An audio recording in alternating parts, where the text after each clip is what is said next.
Hi guys, it's Andy from Man City Fan TV, and I'm here with Ray. Hi guys. What we're going to do is do a quick video, and it's a review on last night.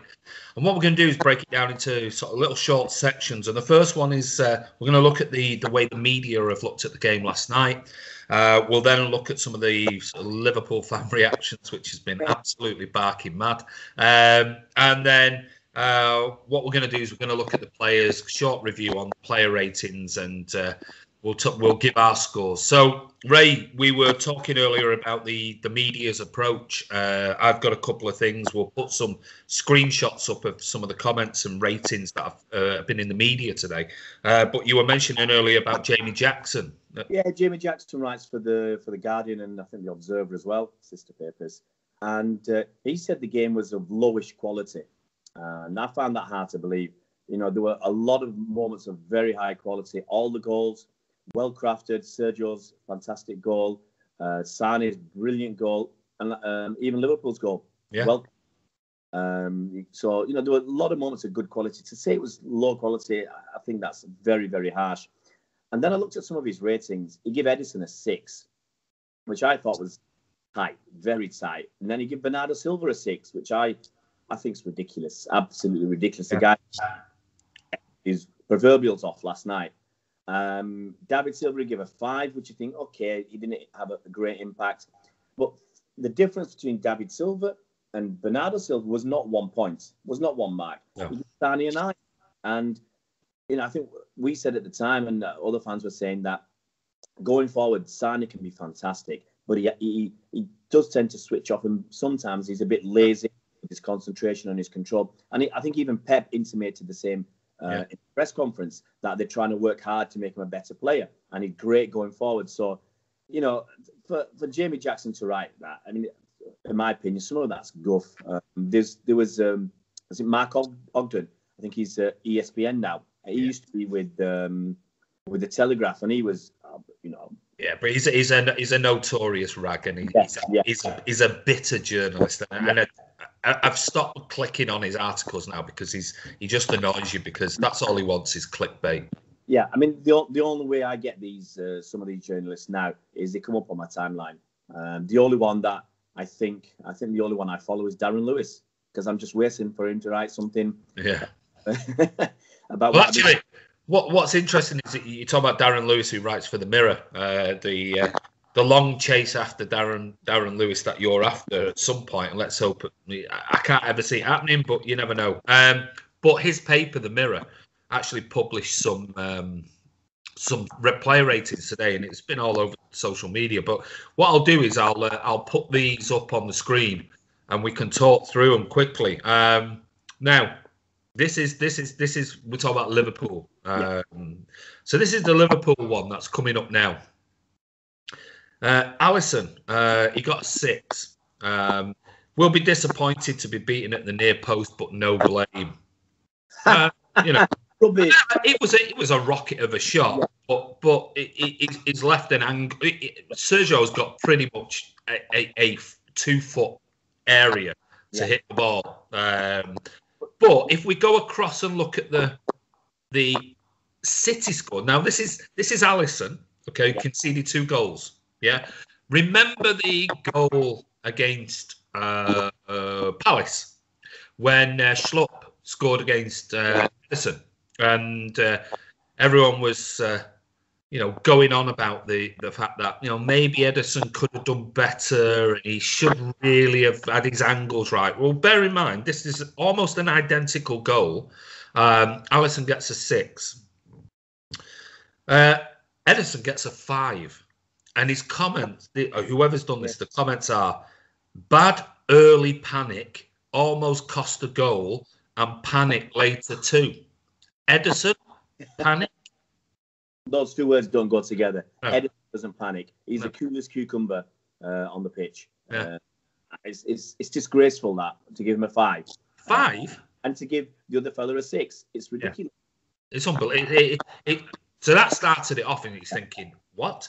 Then we got Alexander Arnold, who I personally thought had a poor game overall last night. He got a 6. And if we go to our right back, Danilo got 7, strong in the tackle, which is fine, fair enough. Lovren got a 6. Not his best night. Slightly at fault for the first goal. Slightly at fault. It was Bob. Lovren was Bob. I mean, even Liverpool fans were saying that Van Dijk had to, save his biffer a few times. So yeah, I couldn't agree with that. John Stone's got an 8. He said brilliant clearance from the line and showed quality on a tough night, and I think that's fair enough. But we got Virgil van Dijk gets an 8. Colossal again in leading his team and powerful display in the shirt. No, he was being bullied by Sergio Aguero.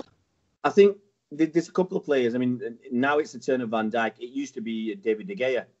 So when shots are hit at him, straight at him, and he saves them, they say world-class save, And they're trying to do it with Alisson as well. They hit straight at him, world-class save. And they're just making world-class out of nothing. Or what we would call in the old days, ordinary play. It's what you're there to do. If you're nothing special, why is it called called world-class? It's not. It's a normal play. It's what you're paid to do. It's your job. It's your position. And that's what you're expected to do. If you do over and beyond, last-ditch tackle or whatever, like Stones did, that clearance off the line was incredible. Then you deserve some higher praise. But just doing your job and getting bullied, like you say, by Sergio. I mean, if Van Dijk was really doing his job, do you think we'd have scored 2 goals? No. And we also had numerous chances. We could have scored 5 or 6. Yeah. Well, you look at the clear chance Bernardo Silva had. On the opposite of that, Vincent Kompany gets a 6. Lucky not to be sent off for a wild challenge on Salah, but led well. A 6? Well, listening certainly to... there's a mixed bag of opinions from referees today. You've had everyone from Mark Clattenburg saying it was a red, Mark Halsey saying it was a red, to Keith Hackett and many others saying it was a decent challenge. He got the ball. It was a yellow, possibly a possible yellow at worst. So to give him a 6, I thought he was magnificent last night. Kompany. I thought he was brilliant. And then finally we've got Andy Robertson, a 7. Another who struggled early, but when the Reds changed formation, came into it.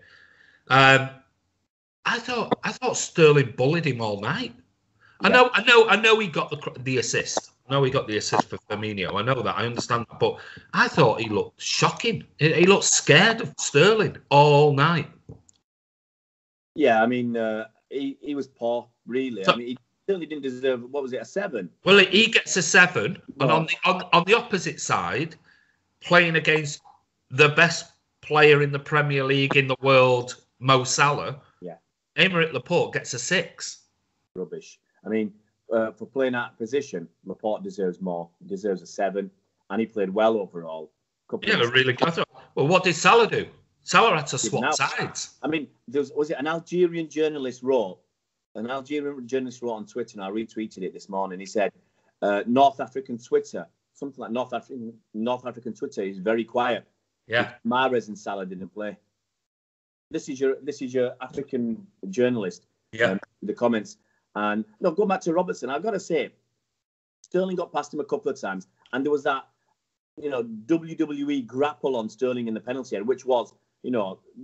I mean, was it Gary Neville said it wasn't a penalty? There are some that are saying it wasn't. Some are saying Sterling put his arms around him as well, and all that type of Sterling had turned him. Sterling was on. Why would Sterling grab hold of Robinson when he's on the inside? When he's Cruyff turned him or whatever? There's absolutely no need. Robertson had both arms around him, helped him on the floor, and lay on top of him. But you only have to look at the argument from the Newcastle game. Yeah. Was it the Salah incident? And he touched his arm, Salah dives, and you've got these pundits and ex-pros saying, yeah, but there's contact. He's entitled to go down. Last night, we had arms around Sterling. He's not entitled to go down. It's like... We know what the media's like, mate. We've been used to it for many years. Yeah. They know that what sells United and Liverpool. United, they're playing in the FA Cup tomorrow, I think. Are they on sale? You're damn right. Yeah. So they know which clubs sell. They sell the most. They've got to favour them as much as they can. They're going to write as many stories about them as they can. They don't want to alienate those audiences. Well, no, because they've got the big. Naturally, they've got the biggest readership, followership. You know, fan base. I mean, Liverpool and United's got a much bigger fan base than we have, so they obviously don't want to upset them. But it was quite interesting because somebody who is a massive Liverpool fan. I don't particularly agree with hardly anything he says. I do find him quite biased towards Liverpool. Is Tony Evans, who writes in the Evening Standard, and he actually posted today. And fair play to Tony for this. He posted, "Am I the only one that 1 loved Company's challenge and 2 his snarling reaction to Salah afterwards?"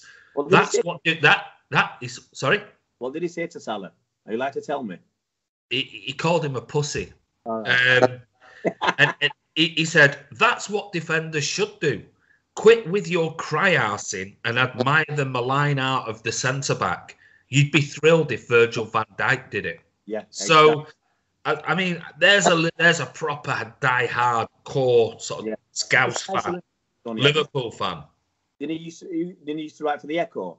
I think he used to write for the Echo. Yeah, he writes for the Evening Standard now, but he's on Michael Calvin's show and does a lot of. He's been on Sunday Supplement and things like that. He does a lot of talk sport, but you know, this is him biting back at the Liverpool fans who some of the garbage that we've read on social media over the last however long it was, 16 hours ago, was absolutely appalling. Some of the stuff. I mean, you got Liverpool fans wanting Andy Robertson's kid to die. You've got, you know, Lovren die, your wife die, and this was. I mean, we've seen it today because we've been talking about it, you know, on social media, and this timeline of rolling timeline of die,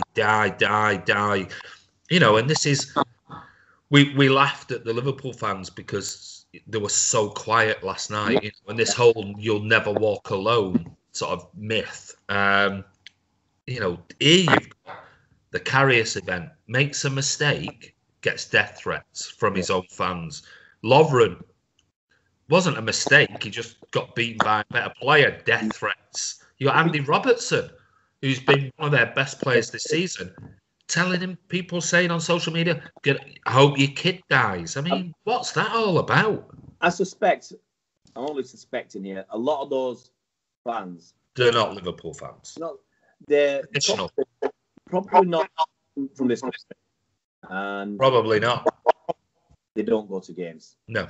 So I agree. Yeah, I totally agree. I mean, we've got idiots on ours. I mean, we've seen it and said it, but I must admit, I've never read the vitriol and hatred. I mean, it's one thing. I mean, you know, we've got fans from overseas who don't go to games and write some absolute nonsense, and we've called it out on some of the videos we've done before.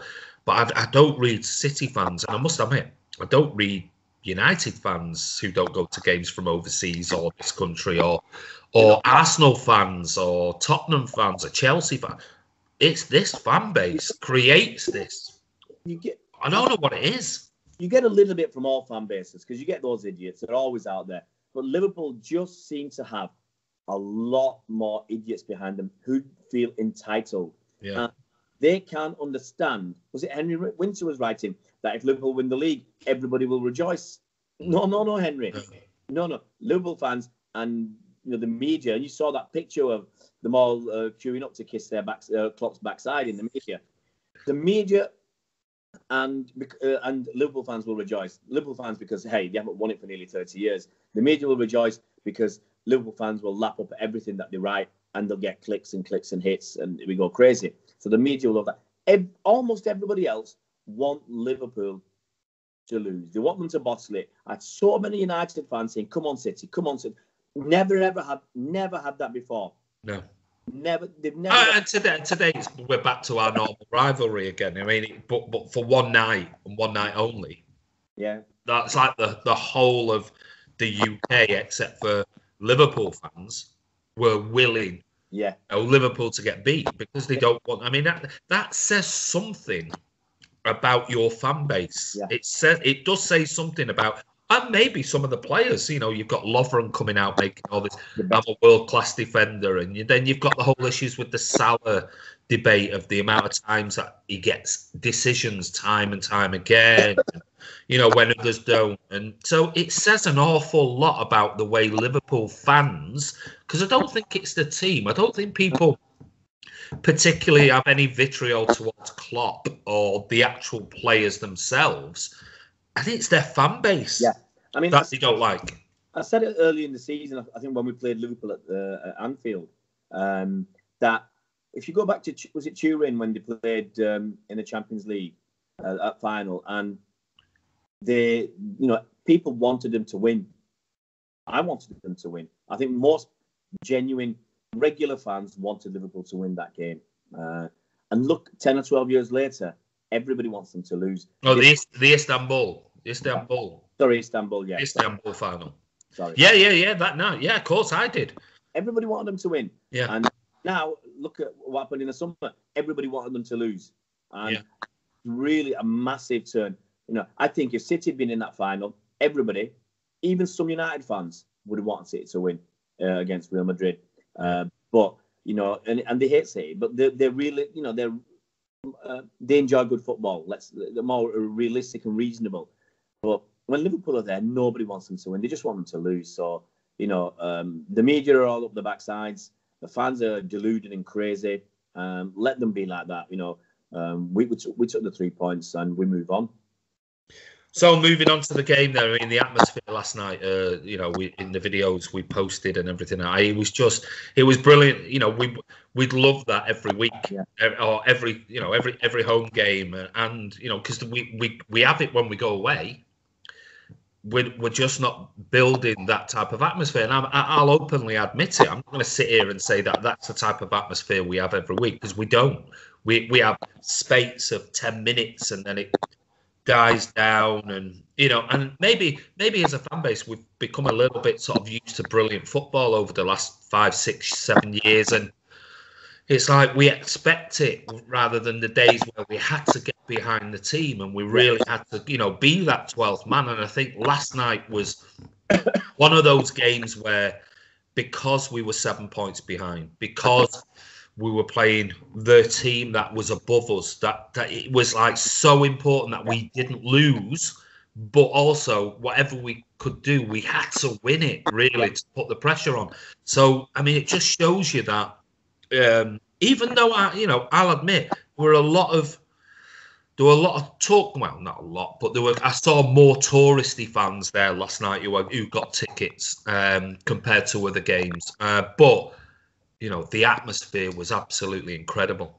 Yeah, it's like you say, and it's a combination of things. It's a combination of obviously having a full house and the away supporters bringing a full allocation. I think that Palace, bringing 3,000 fans does make a difference, and they're right next to us. Yeah, and so you're right there, so you do get a little bit more to and fro in between the fan bases, and it's also because in general, the City fans now dislike the Liverpool fans just because of the monster they've created for themselves.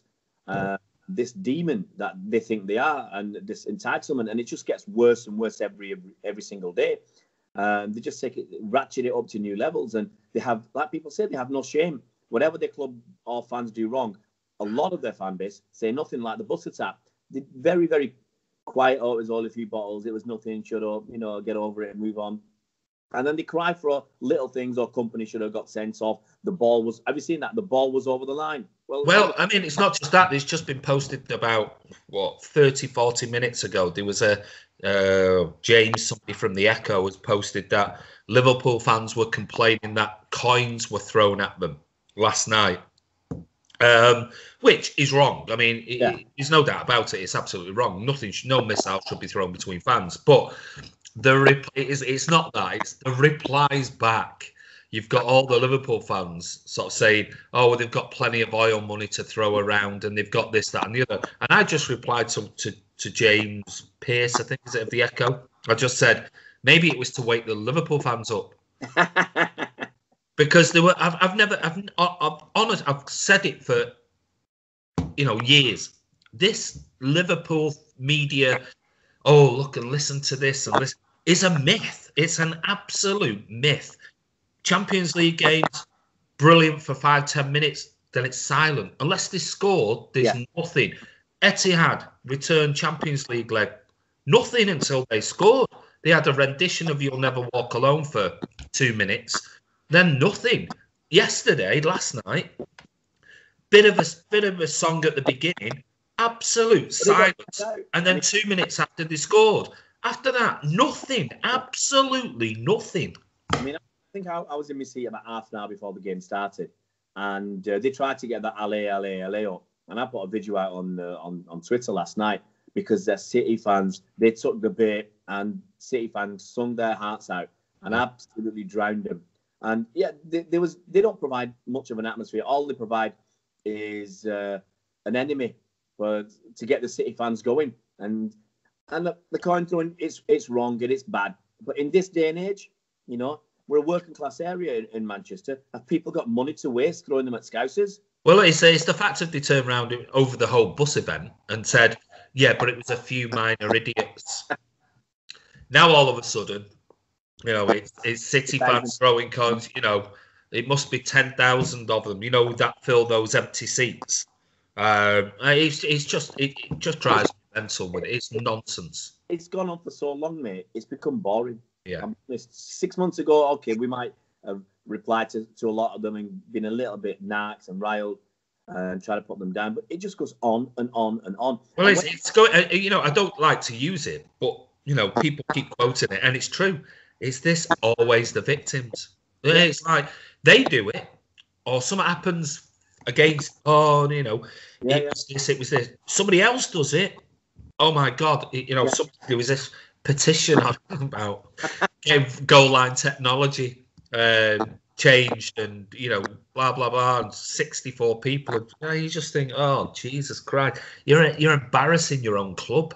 Yeah, yeah, it is pathetic. And I think that's one of the reasons why people around the country want them to lose. Yeah, want them to get burnt. You know, they want Napoli, for instance, they want Napoli to beat in the Champions League. Everybody wants to lose, and it's these idiot fans. And the thing is, if the rest of the fan base don't, you can argue they shouldn't have to. But if a lot of the normal decent fans don't say anything, what do you hear? You only hear these fools, these idiots. And you don't need that many. You need a couple of hundred idiots all over the world on social media. And that gives the wrong impression of a very proud, great club. And, you know, there's no question about it. Liverpool, you know, one of the biggest and best clubs in this country, and they've been for many, many years. But to have these fans, a smaller number of them, you know, mouthing off, and the main fan base not saying that much. Yeah.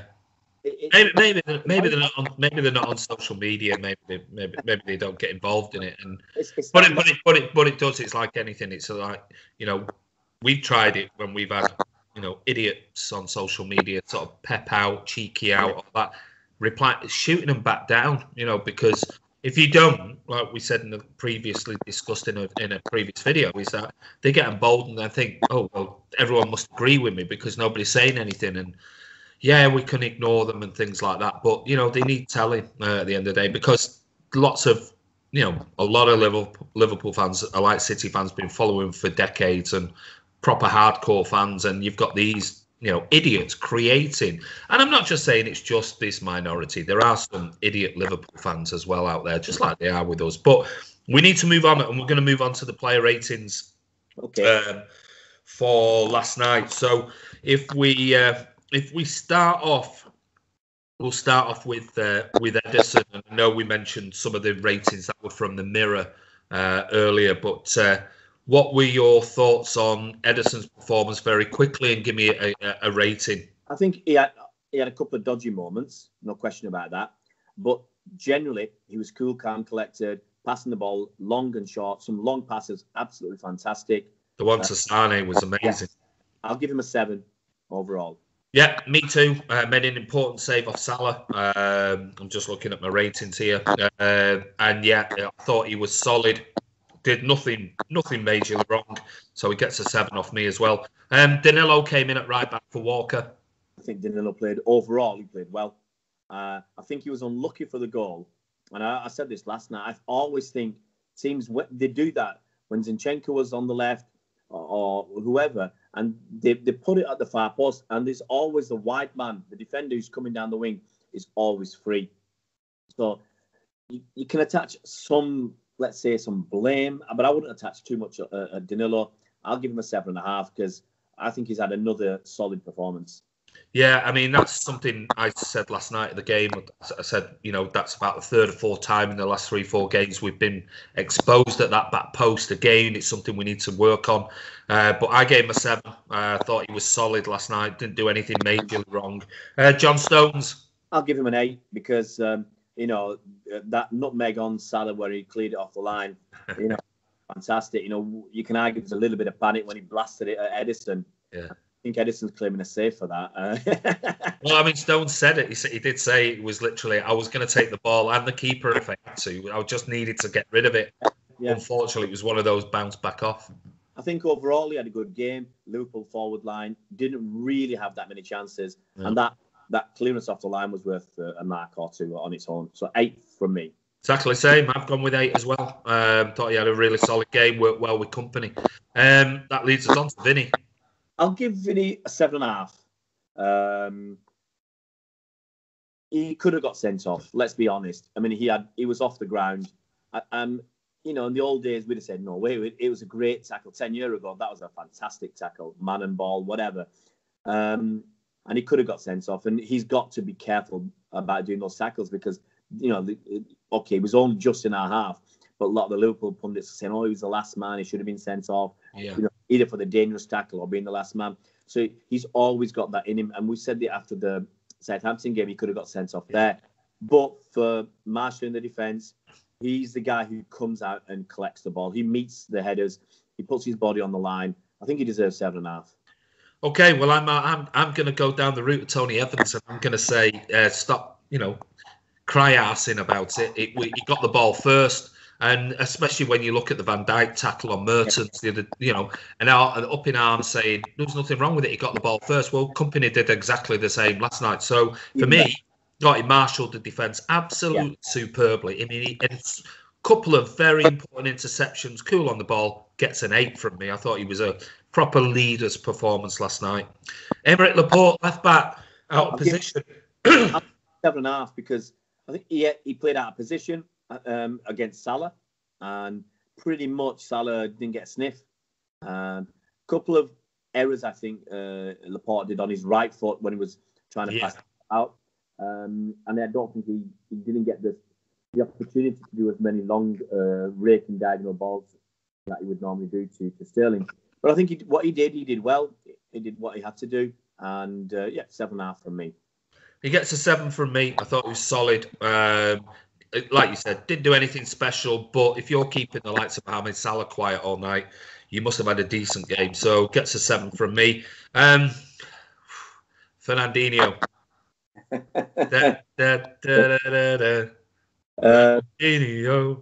I'll give him. Got to give him a 9. I think that's reasonable. I was tossing up between 8.5 and 9. He's been out. You've got to remember he's been out for a while as well. Yeah. He's knocking on his 34. To put the kind of shift he puts in, to avoid getting yellow cards early in the games with his little fouls, and to be, where he's needed nearly every time. He gets stuck in, he wins the ball, lays it off nice and easy and simply. You can't really ask for more, and he's got to be, I think, quite clearly one of the best defensive midfielders in the world right now. Oh, easily. Gets an absolute solid 9 from me. Thought he was immense last night. Yeah. It's not just the fact of he's so good at sort of taking balls off players quickly. He rarely gives the ball away. He's passing and he's always looking to go forward. I mean, he's a Rolls Royce of a. If we could have Fernandinho now, 5 years younger, how much would he be worth in world football? So. The thing is, is he getting close to the status of? He's almost at the status of legend now. He's definitely up there. and that'll be up for. We'll maybe do a debate on that on a City Legend video because he's getting very, very close to it. Very. Yeah. Either side of him, we had the two Silvers, so we'll start off with David Silva. I'll give David a 6. He didn't impact the game the way he'd normally do, which I think was why he's pulled off. We said yesterday he's got to shave his head. Yeah, got to get it shaved. Incredible. The ball David Silva was fantastic. And it just might be one of those things. He needs a little bit more time coming back from a few weeks out with injury. And it happens, players come back. They might look all right for 1 game or 2 games.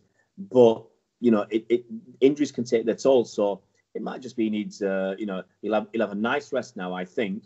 He might play a few minutes in the Carabao Cup next week. I don't think he'll play against Rotherham. So he'll have a little bit of a rest, maybe half an hour next week to get him ready for the next game. So yeah, I'll give him a 6. And Bernardo, got to give him a 9 for sheer effort. Some nice touches. The effort to get to cover that ground, incredible. Phenomenal. Yeah, I agree. Well, yeah, David Silva gets a 6 from me. It wasn't his best game. Plenty of City fans saying it looked like he had a knock and things weren't coming off. And, normally he's a bit quicker with his feet. Yeah. And he had that one chance in the first half where we were screaming, just hit it, and then he took a touch, lost the ball. And it's just one of those. I mean, my favourite all-time City player. So I'm never going to say a bad word about him, but one is greatest night. But he gets a 6 and hopefully he gets a rest. Bernardo Silva gets a 9.5 from me. Thought he was absolutely incredible last night. Like I said, the work he put in, he never stopped. I mean, he was like fighting with Van Dijk. He was tackling, jumping for headers, getting stuck. It was an unbelievable performance. I thought if he scored that goal when he was through, he would be getting a 10 from me because I thought he was magnificent. Then up front, we had the normal starting lineup of Sterling, Sane and Aguero. So if we start off with Raheem Sterling. To be honest, I'm going to give Raheem, I'll give him an 8.5. I think he caused a lot of trouble to Robertson. Yeah. He got past him, jinked past him a couple of times, got some decent crosses in. I think he was a guy Raheem who crossed it in for when David took that touch. I can't exactly remember. Yeah, he pulled it back. He should have got a penalty from when Robertson grabbed him. I think he was always a threat. He was always an outlet. He always was looking for the ball. He wanted the ball. Good game from me. Yeah, it gets an 8 from me. I thought he had a solid game. It was nice to see normally against Liverpool, whether it's home or away, he's not turned up and he's not had his greatest of games. But last night, like I said, he looks like he's grown into a proper man and a proper leader of the team, one of the most important players. So, and we saw that last night. It was like, it was his time, and it was time. We've seen it this season that he's changed from being a kid, an expensive footballer, to somebody who's one of the leaders of the City team. And I thought he had a good game last night, so he gets an 8. Leroy Sané on the other side. I'll give him an 8.5 as well. I think he scored the goal. He was a threat. He had some good jinking runs to the byline and inside. Just love him to concentrate a little bit more at times. There were balls that were passed to him and he didn't control them, or he made some poor passes, and sometimes he didn't race back. When they nearly scored at the end, I was screaming. Yeah. I was saying, even well before they had the chance, that Sane should be there to stop that. Sane should be there, and he wasn't there. Yeah. So, he does switch off. But I think, as I said earlier, Pep said that we're working on him. We're trying to make him a better player. So, fingers crossed, 8.5 from me. He gets an 8 from me. Would have got 7, but he scored a goal. For all those reasons he said, we were looking at it, and there were a number of occasions whereby that sort of shrugging of the shoulder came out a few times, and it was, and he was thinking, not tonight of all nights. Please don't be doing this. But he just always looks dangerous. He always goes from 0 to hero. I mean, it's one of those with him, and if he can somewhere get in the middle regularly every game, he's going to be world class. So took his goal wonderfully well. Brilliant finish. So gets an 8 from me. That leads us on to Sergio Aguero. 8.5 from me. He works his socks off. The amount of work he put the guts through is immense. And right at the end, where he's a bit daft when he had that shot from the halfway line. he just had no power left in his legs. He was knackered. Yeah, he'd absolutely run himself into the ground. So 8.5, you know, he got his goal, put a lot of effort in. He led the line well. Always was, like you say, bullying Lovren. So yeah, 8.5. Well, he gets a 9 from me. I thought, I mean, watching him, it's a bit different watching him on TV. You know, and we watch players sometimes on TV, but when you're actually at the game and you see the movement, runs that you don't always see on television, he was non-stop last night. He was really intelligent. I mean, the goal, the fact that he stayed on the floor, the ball was still in play, and he waited and waited and waited until it got rotated out, and then he got up and he sort of made himself get onside in front and then darted in front. I mean, that's proper strikers play. I mean, that's clever play. And I said, like you said, towards the end there, he was dead on his legs. He was absolutely brilliant. So I gave him a 9. Okay, we had Otamendi and Walker came on really. I mean, I'm not going to give him a score. Gundogan came on for Silver in 65 minutes. Can you give him a score? Give him a 6. He didn't have a massive impact. Negative. Yeah, I'll happily go with that because he came on, filled in. It's always one of those you think, 25, 30 minutes to go. Gundogan comes on. We've lost a bit of creativity, but I actually thought he did all right. He played some nice passes around. So, yeah, I'll give him a 6 or a 7. It doesn't really matter. Leads us to the last question, and that's Pep Guardiola. I'd give Pep a 10. He took that risk of putting Laporte at left back. Yeah. Danilo at right back. Left a bit, and that's a big risk because you're bringing back Vinny. And again that means our most consistent centre back pairing has been separated again. And when that's happened over the last sort of 4 weeks, it's not worked out particularly well. And he goes and does it in the biggest game of the season. I'm glad it paid off because if it hadn't paid off, can you imagine? It'd be our fan base, some of them. Yeah. So I don't know. And we'd probably say he's not a left back. Why split it up? Why move it? And we'd be saying the same thing, but we're not Pep. 10 out of 10. Yeah, it gets a 10 out of 10. I thought he got into the players' minds last night, and whatever it was, he changed them from this nice, attacking, passing team to this, nasty, snarly team that wanted to get right in their faces. It don't matter how tall Virgil van Dijk is to Bernardo Silva. Bernardo Silva was like growling, wanting to get stuck in, and I thought it was brilliant last night. I thought he was absolutely superb. He got it absolutely spot on, and we can only praise him for that. So, anyway, that leads on to the fans. Score. 20 out of 10. You could give a 20, you would do. I think the fans, because the fans were awesome. I'm hoarse. You could hear me last night. My throat's sore. Yeah, and my head's banging. It's crazy. But the fans, they hardly stopped. Obviously, it's natural when Liverpool scored, the fans went quiet. It's normal. It happens every time. Yeah. But, overall, the fans give it everything just about all the way through. And I had so many short videos of, this fans singing, dancing.